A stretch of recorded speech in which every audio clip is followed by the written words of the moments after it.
evening, I'm Chuck Davis. Tonight on News Team 2, U.S. Airlines decide to put a cap on commissions they pay to travel agencies. Can the agencies survive? I'll have that story. I'm Barbara McDonald. The Department of Education is launching a national campaign to focus attention on attention deficit disorder. We'll visit a local school and tell you why you need to know about ADD. And I'm John Myers. The battle for the MIAA Conference League going on right behind me. We'll have that and more tonight on News Team 2. You're watching KQTV, St. Joseph.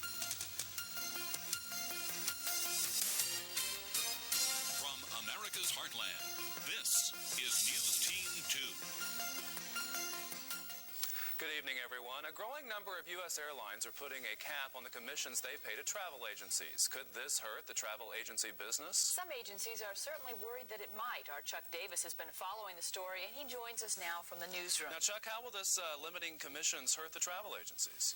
Well, Scott, the first thing you need to know is that 100% of a travel agency's revenue is commission. Now, that's commission from tour companies as well as airlines. So travel agencies are worried they're going to have to start charging their customers for services they now offer free of charge. Charade. The prosecution has closed the week of testimony in the People versus OJ Simpson case in a very dramatic way today. Scott joins us now at the Monitor with more. Scott? Thank you very much, Dave. Prosecutor Marcia Clark gave jurors their first look at the infamous bloody glove found at the murder scene. Angie Crouch has more tonight from outside the Los Angeles County Courthouse. Phillips spent a third day on the witness stand and appeared to change his testimony a bit from yesterday. Upon cross-examination, defense attorney Johnny Cochran got Phillips to admit that O.J. Simpson did ask one question when he was told of his ex-wife's death. When court resumes Tuesday morning, Detective Tom Lang will be back on the witness stand. He's expected to reveal for the first time what O.J. Simpson told police during an interrogation the day after the murders. In Los Angeles, Angie Crouch for ABC News. Now, jurors had seen a picture of that glove before, but this was the first time that the actual item was brought out in the courtroom. A matching glove was found at Simpson's estate, but that glove has not yet been entered into evidence. Pictures of it, though, have been shown. Deb? You're watching KQTV, St. Joseph.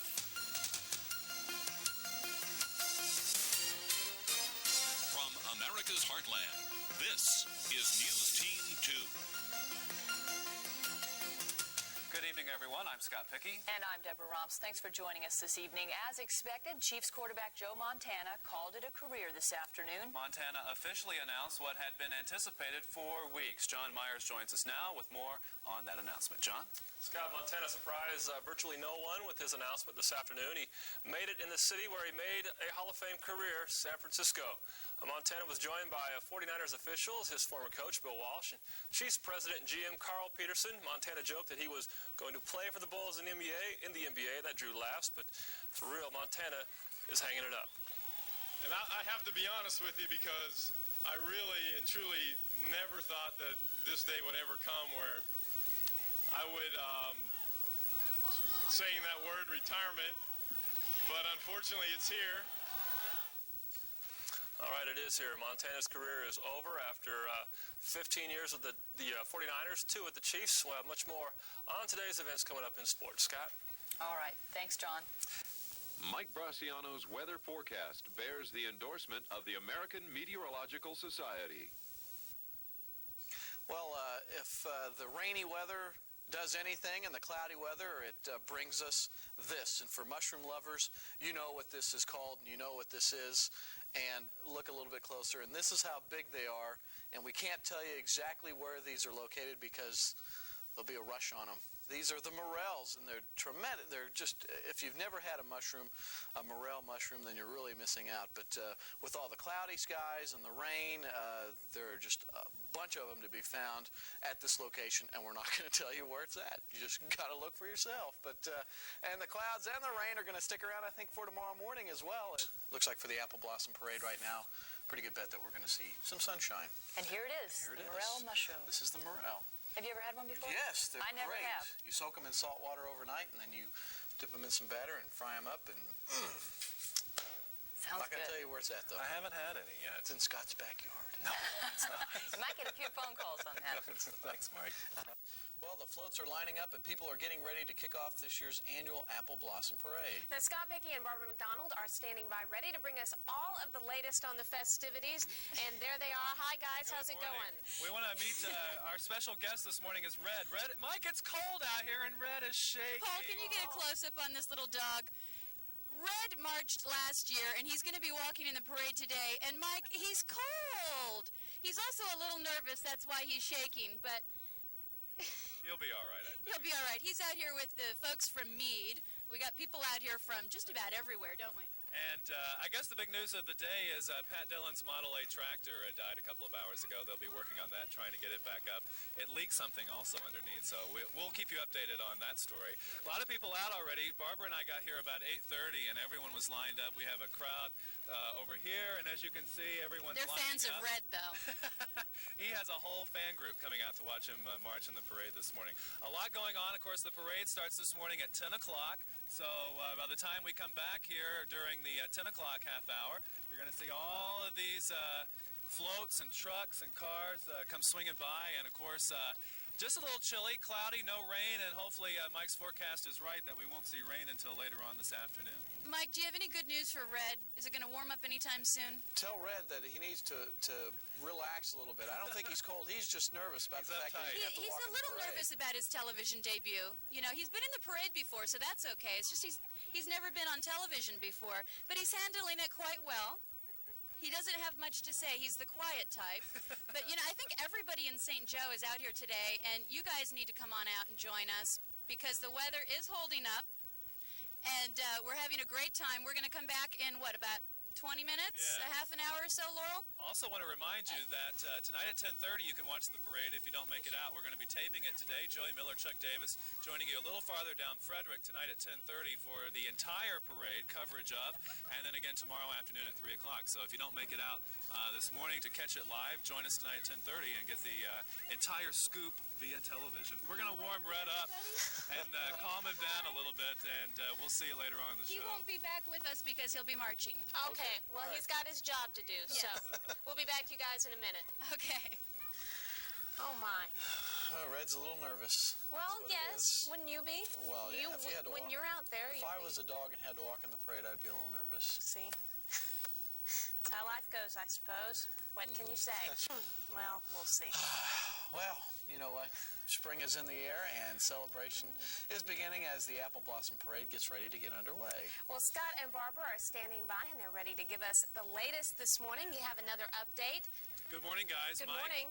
Yes. Chilly out here. But is it raining? But it's not raining. You're right. There There you was go. only a slight chance of rain. But, Mike, your little warning about the videotapes, I don't think that's going to happen today. No, it won't happen today. But I remember 8 tracks, too. Hey, thanks. So, Our special guest this half hour, Ron Rosenauer, he's the festival. Ron, turn around. Well, we got shirts like this, but we didn't get one of these. He's festival staff, which makes him very I important. just have the front.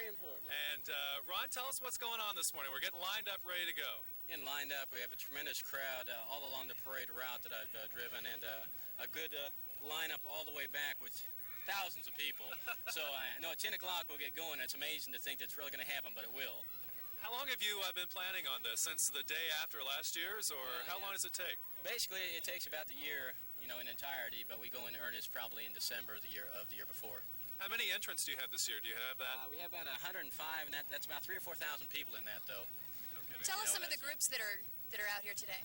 Oh, we got a huge contingent from Darcy School of Dance, and we've got, my gosh, people from all over the four-state area, really. We got quite a few people from out of town, and I can't even think of all the people. We got Jean Queen. She's going to be here with her fantastic magic bus, and just a tremendous Is number. she the one with the hippie bus that we can see from here? She is, yes.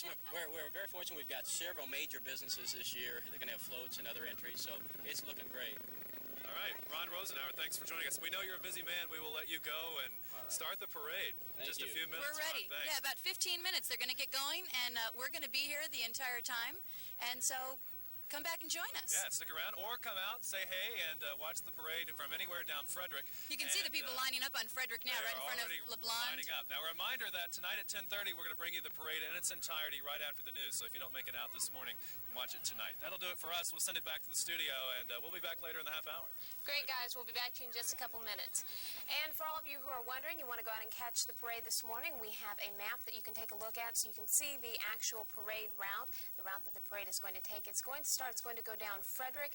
As you can see, it's going to go down Frederick by City Hall. It's going to wrap around downtown, and then it is going to end up at 9th and Edmonds, so you can catch all the floats if you want to position yourself anywhere along the route. And Mike will be out That's walking, right. We've got 16 tons of candy, from what I understand. So, or is it 16 pounds? You know what, I would guess the pounds is probably more accurate. Okay. Yes. I get mixed up on those pounds, tons.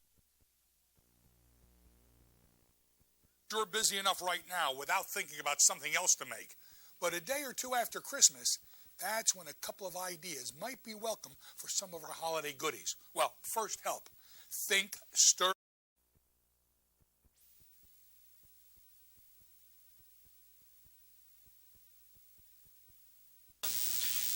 Patrol. In Denton, Kansas. The Bank of Denton was robbed yesterday. Hey, everybody. Stand by to John.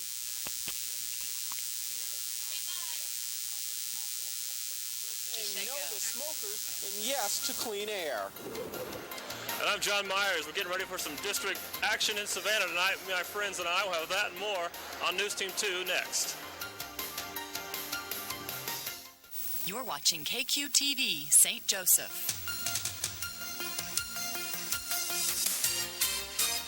From America's heartland, this is News Team 2. Good evening, everyone. We begin tonight with a late afternoon fire that has sent 2 firefighters to the emergency room. Our Barbara McDonald was on the scene this afternoon, and she joins us here on the set with Boar. Barbara, what's the latest on the fire? Well, fire crews were called out to check on smoke coming from an attic, but within minutes the situation was much more serious. When crews arrived, smoke was emitting from the 3rd floor of this house at 11th and Angelique. Thinking the coast was clear to remove personal belongings, residents and neighbors went in.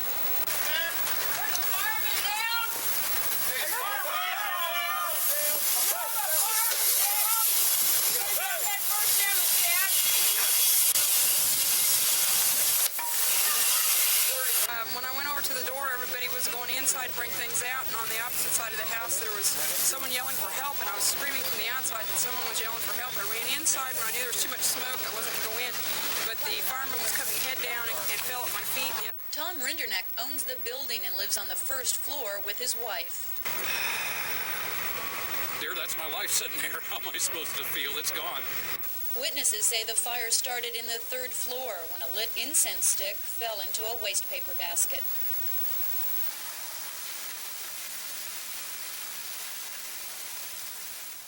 Okay, so far we still don't have any word on the status of the 2 firemen that were sent to Heartland East. They are there. We do know that. We do know that one probably is suffering from smoke inhalation, and then the other one that we saw could possibly have more serious injuries. Names will not be released until next of kin has been notified, and crews are still on the scene, so we will have more as the story develops. Okay, more at 10. Thanks, yes. Barbara. Well, investigation into a Denton, Kansas robbery took to the air today as law enforcement officers searched the area by plane. 2 men with handguns robbed the Bank of Denton yesterday afternoon, and the 2 suspects continue to elude authorities at this hour.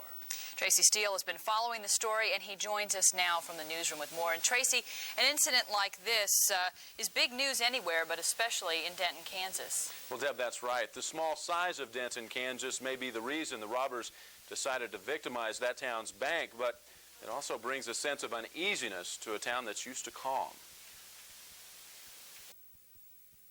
150 people live in Denton, Kansas. The Bank of Denton is equipped with a burglar alarm, but most people never expected it to be necessary. Now that Tina Frakes and her co-workers have been held up at gunpoint, they know things may never be the same. On the way home, I was looking at vehicles and people, and, oh yeah, by far I'll be more attentive to who's coming in and have we seen them before and license plates and everything. Two white males armed with handguns held the bank up at 3:05 Thursday afternoon. One suspect is described as 5 foot 10 inches tall, 160 to 180 pounds. The other is 6 foot 1 inches tall, 220 pounds. Two vehicles are connected with the incident, a burgundy Chevy van with Kansas plates and a blue sports car with the Missouri license plate number EGC 107. Authorities believe the vehicles may still be in the area and are searching for them both on land and in the air. The old hand water pump in the middle of Denton's Main Street is a symbol of the town's history. The Bank of Denton has a history as well, over 100 years in length, and one robbery. That occurred Thursday. As you might imagine, the robbery is the chief topic of discussion at places like the Watering Hole Bar and Grill. All day long. That's why I came into town for lunch. Joking aside, the incident weighs on local residents' minds. Like, I was gone yesterday, my door was unlocked, and I come back and felt really uneasy. I looked for cars around, and no one was around. Nothing was odd, but it made me stop more. Now, if you have any information, you can call the Doniphan County Sheriff's Department at 913-985-3711. Now, bank robbery is a federal crime, so the FBI is taking part in the investigation.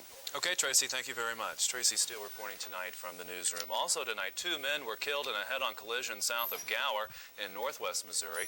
The Highway Patrol says a car driven by 42-year-old Stephen Insko of St. Joseph crossed the center line of US 169 and collided with a car driven by 69-year-old Carl Moody of Plattsburgh.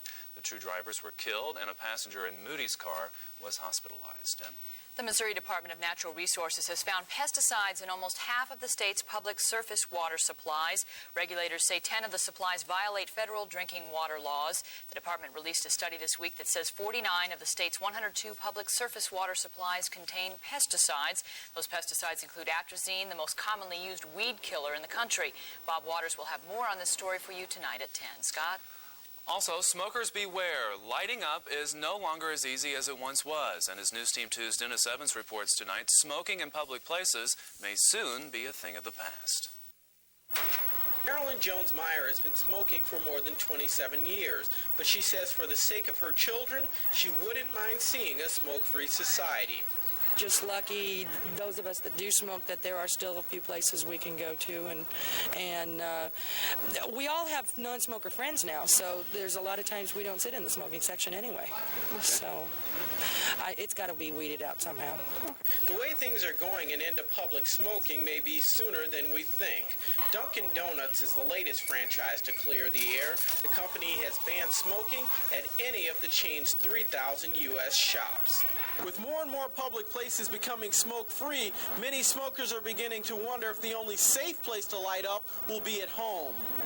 Yeah, one of these days it seems like it's getting to where all you're going to be able to do is you might be able to smoke in your own home, if you're lucky. I mean, that's what it's starting to feel like. And how do non-smokers feel about the new ban on lighting up? I don't think our building should be smoke-free. It depends on what the institution is. I think like this institution, I think it should be outside. But as far as restaurants, I think it's okay to have the smoking and non-smoking. That doesn't bother me too much. But ready or not, it looks like America is on the way to clearing the air. Dennis Evans, News Team 2. And Dennis adds that while smokers may be forced to go outside, that apparently is not a deterrent to American teens. The American Cancer Society reports that each day in America, 3,000 teens light up for the very first time. And whether you go smoke-free or not, more and more kids are lighting up. Not and good that news. is a shame. Well, still to come on News Team 2. Public radio's reaction to Republicans cutting and gutting the national budget. That and more when we come back.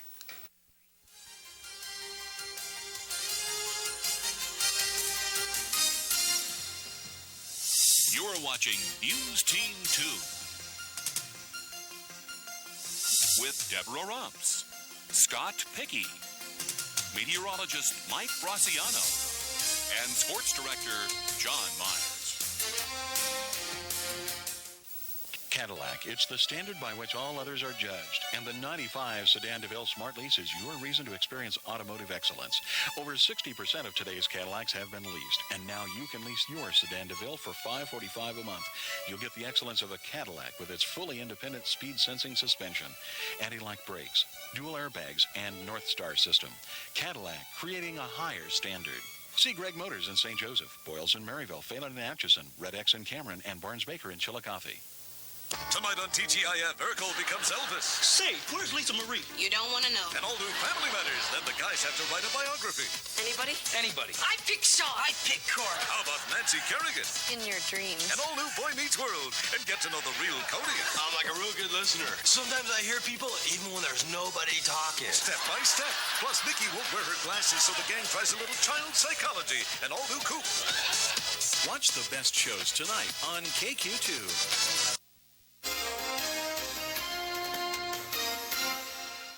Public broadcasting officials say cuts approved by a House panel are less severe than they had feared. A House Appropriations Subcommittee approved big cuts for public broadcasting's budget for fiscal 96 and 97. News Team 2's Laura Davis talked with staff and volunteers at KXCV Public Radio in Maryville. Laura, what kind of impact would these proposed cuts have on the Maryville station? Well, Deborah, KXCV receives about $100,000 a year from the Corporation for Public Broadcasting. That amounts to 25% of their annual budget. The station is fighting the proposed cuts by appealing to its supporters to write their congressman. The KXCV broadcasts continue as on-air questions loom in Washington. The station sent letters to listeners asking them to take an active role in fighting these cuts. The headline reads, "Save 29 cents, lose public radio." We don't have the population base or the corporate base to pick up what CPB funding gives us, those federal dollars that come to us on an annual basis. It's peanuts in the greater picture of things. The whole arts package is peanuts. If the cuts occur, 2 jobs will disappear and certain programming will be affected. It's like Morning Edition and All Things Considered, Car Talk, some of the classical music concerts that we have every afternoon and evenings. The reductions are part of a $6 billion package of cuts proposed by Republicans, but some public radio supporters think the cuts have nothing to do with money. The issue is the depth and balance that you have in public radio news reporting. And I think there are people in Congress who do not like depth and balance in their reporting. But as far as I'm concerned, they're very helpful in our maintaining our democracy because we need informed citizens. So what if public radio and television would just disappear? We could survive without it. It's a question of, to me, of what is the function that it actually serves in our society. And I think that to a very large extent, there are a lot of people who don't get cable television, and this is their only source for any kind of cultural or intellectual sort of programming. And without public broadcasting, they simply wouldn't have that. Now, backers of the cuts say public broadcasters will learn to get along with less. And meanwhile, the CPB cuts were okayed at the subcommittee level. There are several more votes before these cuts are actually sealed in concrete. Okay, Laura, thank you very much for that report. It's been an ongoing battle and an argument between CPB and the government for a long time. And looks like it will continue to. Our fingers crossed for whoever seems to be best. I know I'm a public radio listener, and I'd hate to see the funding go down anymore. Well, weather-wise, the ice storm is by now all but a distant memory. That is except for the city's Public Works Department. For months, the city has been cleaning up and clearing debris left from the December storm. Now it appears the work is almost through, almost 3 weeks ahead of schedule. It looks like because of the real good weather we've had and we didn't have to pull our crews off because of snowstorms and what have you, we're going to finish our brush collection. In fact, we have finished it in all of the areas in town, the districts in town. And Burris also says that all that remains is simply a few cleanup areas. That seems like a distant memory with these 70-degree days. And there's still a whole bunch of those piles of mulch around the area. But I mean to tell you, that was a huge mess with that ice storm. And I think that we're going to start to see a little bit of a turn back to the colder air and we'll talk about that in just a few minutes. But first, the weather watchers, and 40s right now. 45 degrees in Gallatin, 45 in Bethany. Up in Fairfax, it's 48. And Troy, Kansas checks in at 48 as well. Hey, what a great-looking Saturday forecast we have to share with you, and we'll get to that after this.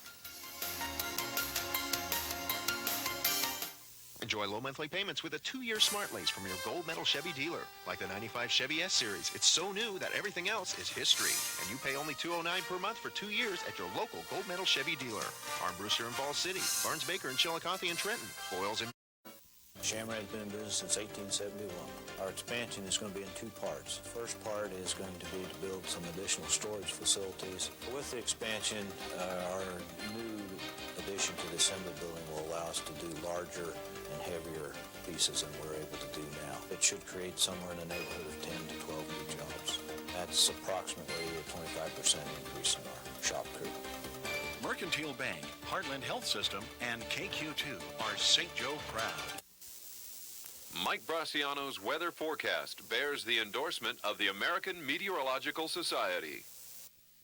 Well, we did have a few clouds around this morning, but the sunshine quickly returned this afternoon. The winds were still out of the north, though, and so the cool air stayed around. What's going to happen is tomorrow, winds are going to switch, and they're going to be out of the south and west at 15 to 25 miles per hour. That's going to allow us to really warm back up. But I think we've got a big change happening, and the jet stream right now is well up to the north, and it is cutting through Canada, and the coldest air once again is staying up to the north. But I think that by the middle part of next week, some of that cold air will come back down and revisit us. That's the correct saying. And I think that's going to be happening, as I mentioned, by Tuesday or Wednesday. But tomorrow, look at this. These are what we're talking about, temperature departures. We're talking about the normal temperature should be around 42 degrees here in St. Joseph. We're going to be some 20 to 25 degrees above that tomorrow, as well as look at some of these areas in western Nebraska that could see highs in the 80s, highs in the 80s in that area.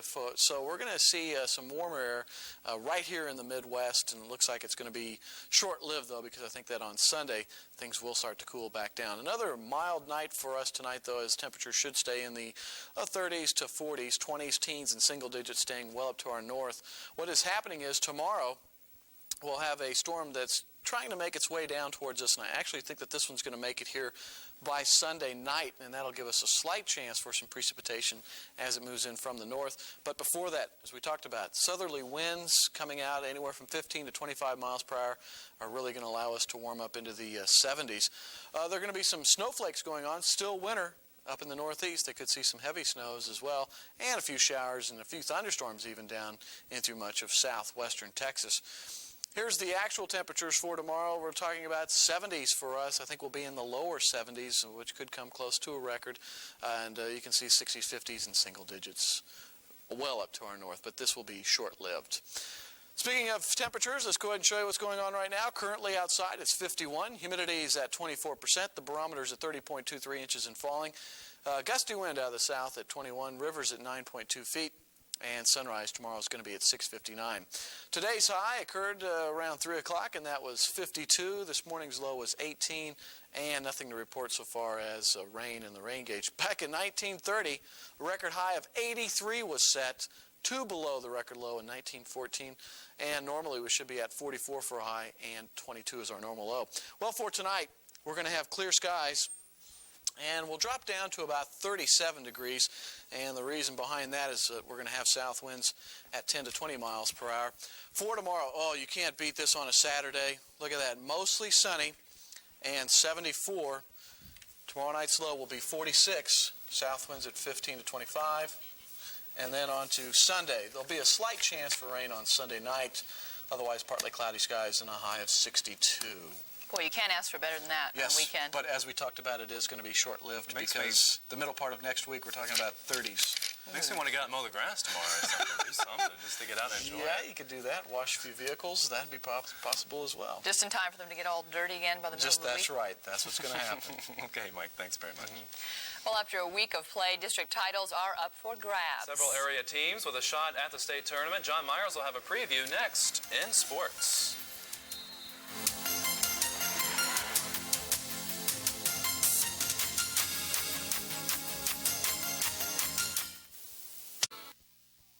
And An exciting night of basketball ahead for several area teams. Tonight is championship night across the region. John Myers is at the site of a couple of championships that will decide who goes to state. Hi, John. That's right, Scott and Deb. We've got an exciting one going right here, right now. The Chillicothe and Kearney girls going at it for the 3A district girls title. Right now, it's 18-11.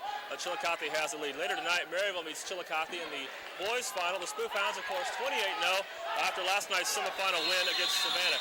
Hey, it was a rough one last night, a fast-paced game. It was close until Maryville pulled away in the fourth quarter. The Hounds got 23 from Mike Morley, 16 from Matt Red to win it, 70-59. That is win number 28 in county for Maryville, which is looking to make a second straight appearance in the Final Four. And they've got to get by Chillicothe tonight. And Maryville head coach Mike Kuwitzki joins me now. And, Coach, we're back at it. The winning streak continues, and here you are. One game to the state tournament. What kind of pressure are you boys under tonight? Well, I don't think they're under a lot of pressure, John. I think they're focused and they're ready to come out to play, and I think they're going to have fun tonight. I think it's going to be a good ball game. Well, you got back-to-back games, and last night I saw that game, and that was one of the most fast-paced, intense games I've seen in a long time. You think your guys are tired at all? I think that fatigue might be a factor. It was up and down the floor most of the night. Savannah was running their break, so legs might be a little bit tired, but we're going to try to get some people off our bench early, try to get some rest and get our bench in there. All right, you're 2-0 against Chillicothe this year. They start some freshmen. You've played them twice. This is nothing new. What do you do tonight? I think those freshmen are no longer really freshmen. They're more like sophomores now. They're playing really good. They got a quality team. I think we got to do the same things. I think we got to try to make it hard for Bland to get the ball. I think we got to put some pressure on them, and I think we got to execute against their defense. You think you guys played pretty well offensively last night? Not too bad. I thought it started coming around better in the second half. We started clicking late in the game, and I felt good about the way the game ended. All right, you guys go out at 7:30. Good luck. Thanks for coming out. Thank you, John. All right, Mike Kuwitzki, head coach of Maryville, with me as that team gets ready to go for win number 29.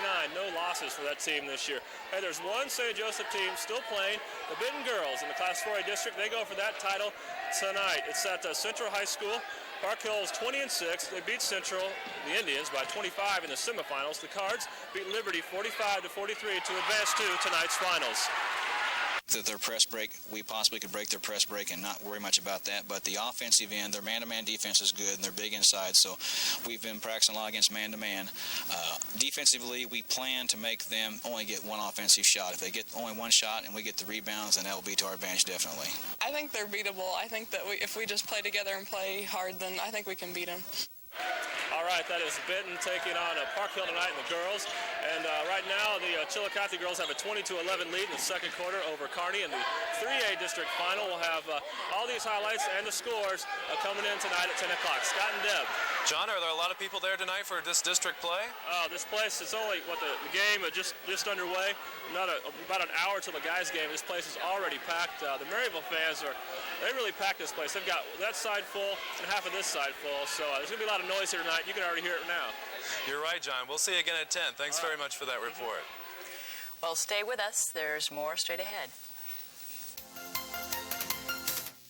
It's our biggest car and truck clearance of the year. The end of winter vehicle clearance at all Big 5 new car dealer locations in St. Joseph. New and used cars, trucks, and vans now being liquidated to make room for the spring allocation. But only through Monday. Nearly 1,000 vehicles now marked with the lowest prices ever. Plus, you could win an incredible St. Joseph shopping spree in the great $1,000 St. Joe giveaway. Through Monday, save thousands of dollars on the vehicle of your choice. Nothing held back. Look for the big yellow clearance sale banners at each of the Big 5 new car dealer locations in St. Joseph. Tonight on